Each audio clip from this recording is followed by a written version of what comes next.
Hey, welcome to Oasis Singles. My name's Pastor Dave, and I'm so excited you're here. By the way, this site is not just about Christian dating service reviews and so forth, but it's also about life advice, all things Christian single. We have articles, we have interactive ways that you can get in touch with each other, and we also have podcasts that are all about the Christian life. I hope you enjoy our site, and I hope you enjoy the podcast you're about to listen to right now. God bless.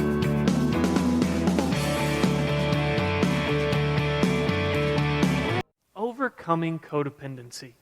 Honestly, this may be one of the most confusing seminar topics because if we ask the question, what is codependency, no one can really agree. I mean, is it really even a thing? When you look in the book where words like that exist, the DSM, codependency isn't in there.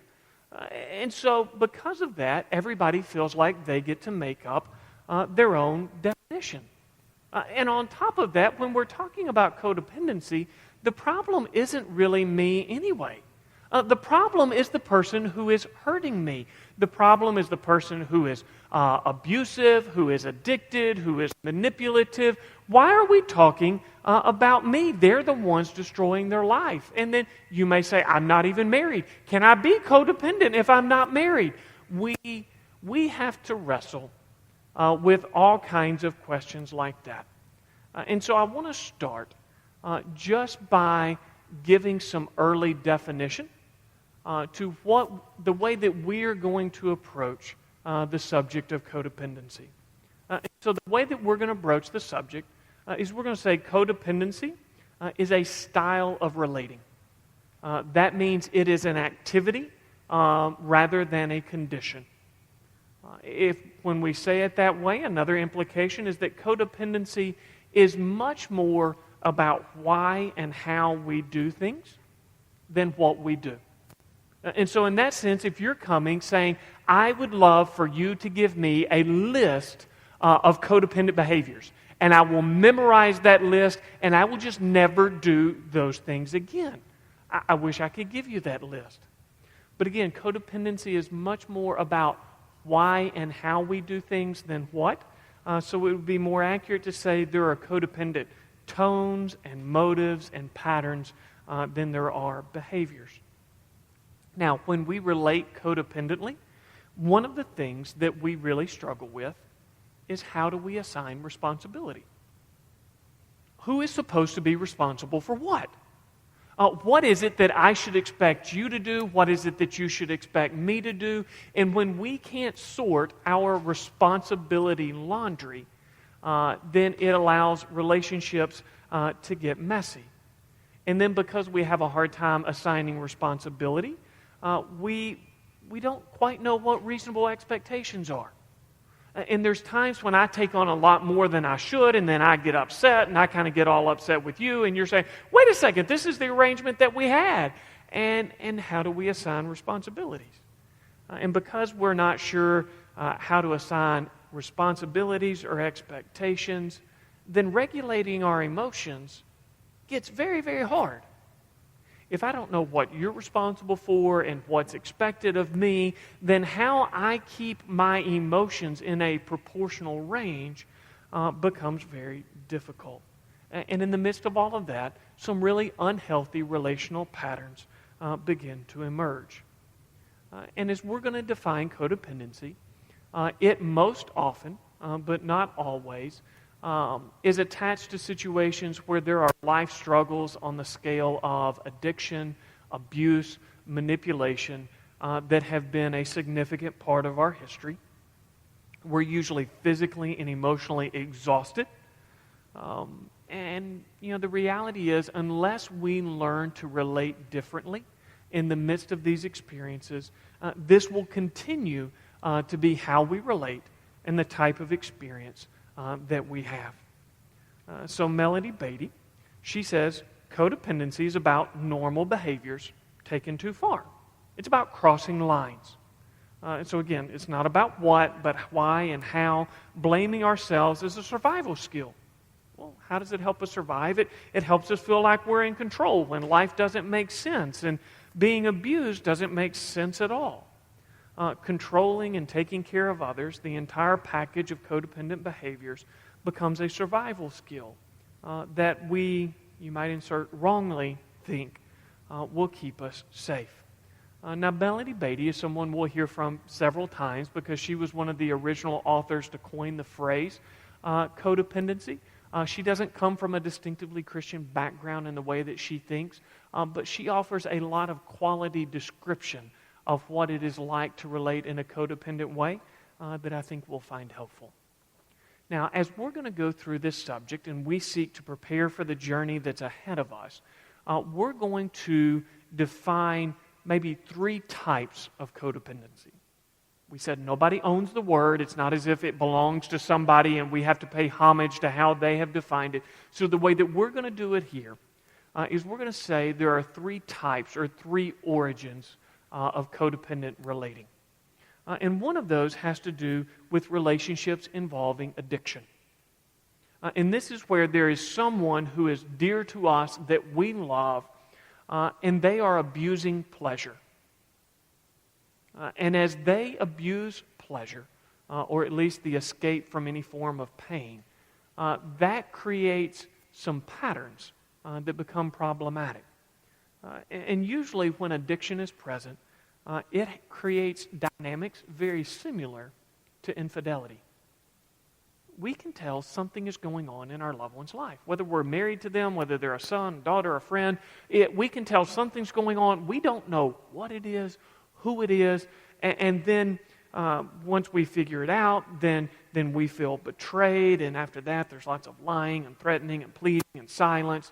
Our life patterns begin to accommodate this other person or this other substance in their life, and it's those accommodations that create an unhealthy pattern of relating. And so one type of codependency would be related to addiction. Another might be relationships involving abuse. And if with addiction, our loved one abused pleasure, with addiction or with abuse, our loved one abuses power. And this is where our loved one may say, it's not always that bad. And we go, well, it's right. I mean, they're not always yelling. They're not always being physical. But the relation patterns begin to develop just to appease and keep them at peace. And all of life gets arranged around how do we not upset the explosive person. With time, we begin to keep more and more secrets. As we keep secrets, our sense of shame increases. Those healthy relationships that we do have seemingly know us less and less. And so we just feel fake and like we live in 2 different worlds. So those are 2 types of codependency. A third type of codependency might be relationship marked by the fear of man. And fear of man is just the biblical term for whenever we value the opinions of others more than God's view or God's values for that moment. Now, the first 2 types of codependencies that we talked about, relationships marked by addiction or abuse, those much more fit in the category of suffering. And as we take this journey through 9 steps, we'll be using a suffering motif in the way that we do that. This third one has more to do with our values and our beliefs and our responsibilities, those things that belong to us.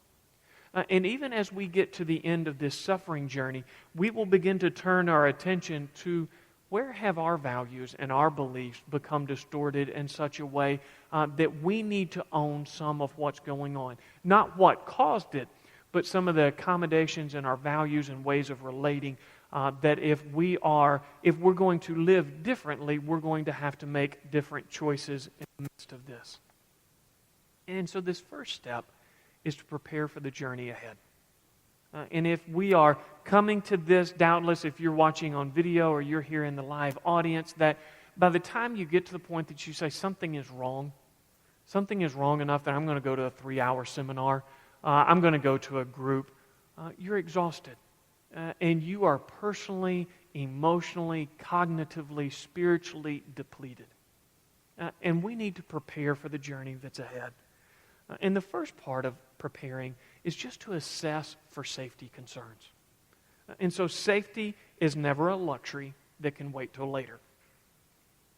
The expectation of safety is not an exorbitant request. And so if there are matters, there's going to be plenty of things that we say, that's important, but let's wait. Let's hold off on that. That is something that, let's get ourselves in a better position before we try to make these kinds of decisions. Safety is not one of those things. That if there are safety level concerns, drinking and driving on a regular basis, whether you're in the car, the children are in the car, physical abuse, threats of violence, not able to move freely around the home, I would encourage you to turn to Appendix A. That is a set of resources to help you create a safety plan. And even if you say, I'm not sure, it is good to have a safety plan in place so that when it is needed, you are ready. Leslie Vernick, she says at other times, separation may be implemented as a severe consequence for certain sinful behavior. As a Christian counselor, I do not say this lightly. I would echo her words. Yet at times, this is the only gift of love that convinces a spouse to consider his or her destructive behavior seriously. Kinds of situations warrant this, in my opinion. They would be things like domestic violence, chronic adultery, drug or alcohol or other dangerous addictions that severely impact the home life. One of those questions that comes up, what about the children? Children are better off when their parents stay together, except in cases where there is serious problems of addiction or abuse. And so if we're just asking what's in the best interest of the kid, when things are safe, it is better for mom and dad to be in the same home. When there begin to be safety level concerns, then that unity of the marriage begins to play second fiddle to the safety of the members of the household. And I like the way that Leslie Vernick describes this. She says, people who are destructive should lose the privilege of your fellowship. That does not mean you have to turn your back on the person in question. And then this imagery here, to step back while facing forward, inviting that person to change so that reconciliation may be possible. And so our goal is not to turn our back and say, I'm done with you, you hurt me. But we want to step back far enough that there is a space of safety while facing forward, leaving the opportunity for relationship if somebody will acknowledge what's going on and embrace the help that the situation warrants. And so part one, and I put it first because it deserves that place of first priority, is to assess for safety level concerns. Another part of preparing, begin self-care. Oftentimes as Christians, we confuse self-care with being selfish, and it's important to be able to differentiate healthy self-care from selfish self-love. And so here we just begin to look at how are your sleep patterns? Are you so trying to keep everybody else's life in order and manage the chaos that they're creating to such a degree that you're not getting adequate sleep? Diet and exercise. This is not the time where we try to go to the gym and get in the best shape of our life. But this is the kind of journey that is more marathon than it is race. And if we begin to place ourselves in a sleep debt, and we begin to not give our body proper nutrition, and while we're under this degree of stress, we're not getting any cardiovascular exercise, which is the body's number one way of alleviating that, we're making the much uphill battle much steeper. Foote, Wilkins, Koskin, and Higgins, they say taking care of yourself is a skill you can't afford to ignore. Your emotional resilience, your physical health, social support, perspective on change can contribute to this. First, you will be setting an example. Because again, we're saying the way we've defined codependency, other people in our life are living in a significantly unhealthy way. Unless we begin to live in a more healthy, balanced way, then they are being more contagious to us than we are being to them. Second, you need the internal resources to do what is most helpful for your loved one. typically people experiencing a shrinking social support network as the problem takes over.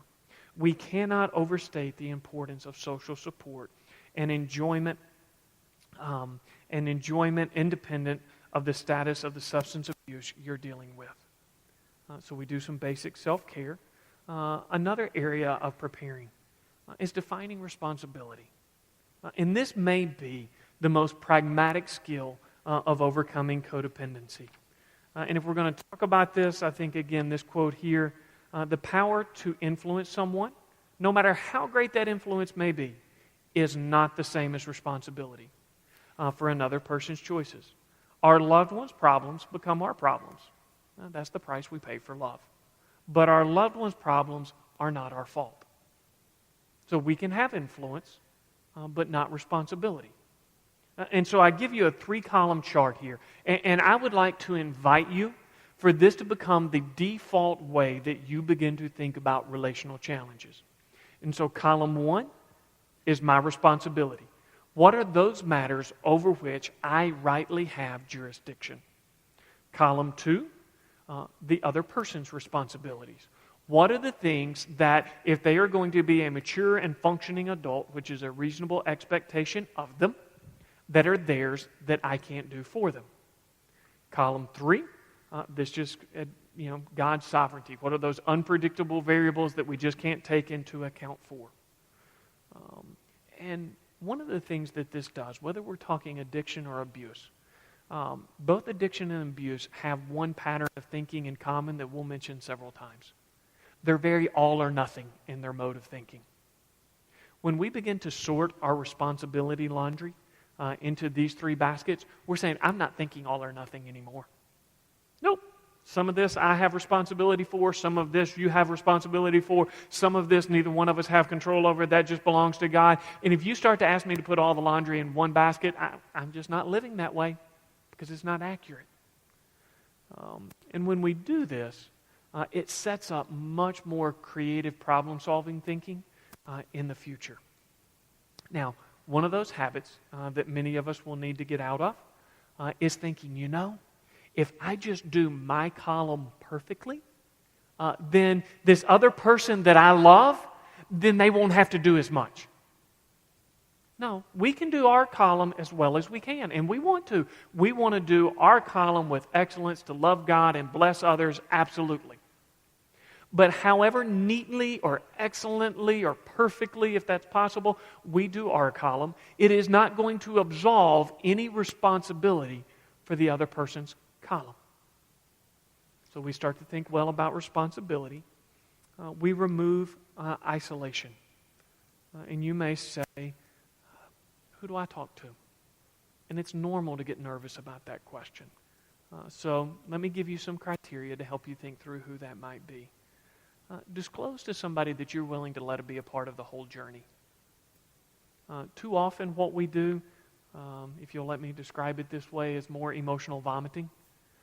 We just kind of reach that point where we've had it and then we spill on somebody. And it's just whoever happened to be there at the moment when we were on the brink of tears and they asked the wrong question or the right question, however you view that. And we have no intent of this person being a part of the whole journey. And so then afterwards, we just see them and it's kind of awkward. And so we want to talk to somebody that we're willing to let them be a part of the journey. Somebody who has your best interest at heart rather than just a pet peeve agenda or personal answer there. I want to talk to somebody who I admire, how they care for others balanced with their own well-being. Because that's what we're trying to learn. How do I care for somebody else well who's going through a hard time, who isn't making great choices, and yet balance my own self-care? So who are the people in my life who do that? If abuse or addiction is involved, I think it's good to have somebody with a background in those areas that you're talking to, just so that you've got somebody who's used to working in those arenas. Be direct for the type of assistance that you're asking for. If you're not asking for somebody to serve as your counselor, then say, look, I just need you to be my friend. All I'm asking is I want to be less alone with this. I want to know that when I'm on the brink of tears, there's somebody I can call, and all I want you to do is listen. Or if you're saying, hey, I I would like somebody to go through, and the reason we put this material in a packet, and if they say, I don't know what to say, would you go through this study with me? And then honor the limitations that the other person may have. This is where hopefully you've begun to hear me say persons instead of just person. If you just have one person that you're leaning on this kind of journey, chances are they're going to get exhausted before the journey's over. And you care for them well by having more than one person who's on that support network. If you say, I don't know who that is, one of the things we'll talk about several times is our G4 groups. As a setting where you could say, hey, people going through similar challenges that we could come together, I would feel less alone, I wouldn't feel like I was the only one. My point in my journey could be an encouragement to them as their point in their journey is an encouragement to me. That's what we want G4 to be. And a fifth part of preparing for the journey is to enjoy life. Doubtless you've put a whole lot of life on hold. And as a short-term sacrifice, that might be fine. But when it becomes a lifestyle, you're going to dry up and wither. And so in this stage, what we invite you to do as you go on this journey is to say, what are some of those basic things that I enjoy? Maybe it's a hobby, maybe it's a form of reading or exercise or something that you've always enjoyed and you just let go. Begin to bring some of those things back as a way to cultivate perseverance and also to stave off bitterness. When we just give up everything and we're doing all we can for this other person, we've put all of our life on hold, we're not going to last very long before we get bitter about that. Myers and Wolf, they say ultimately, they're talking here about that arena of drinking. Whether or not your drinker achieves sobriety, your journey with us will give you the skills and tools to enhance your own quality of life. Hence, the best case scenario, the two of you will achieve peace together. Worst case scenario is that you will have done everything possible to be able to move on and take care of your own life. In either way, your future looks brighter. Leslie Vernick, similar message in a different language. She says, I always warn my clients that even if their marriage fails and they no longer live with their spouse, they will always have to live with themselves. Therefore, it is crucial to their long-term well-being that they conduct themselves in such a way that they will have no regrets. And I think those things summarize well the kind of journey that we're looking to embark on. We want to do this in such a way that best case scenario, whatever relationships, be they marriage or not, that is facing significant strain, that we give them every opportunity to come to healing and wholeness and thrive. And that if we get to the point where we have done, as far as it depends on us, Romans 12, to live at peace with everyone, and we've done that, that we can look back with no regrets and say we gave every opportunity possible. And preparing in these ways, I think, sets us up for that journey.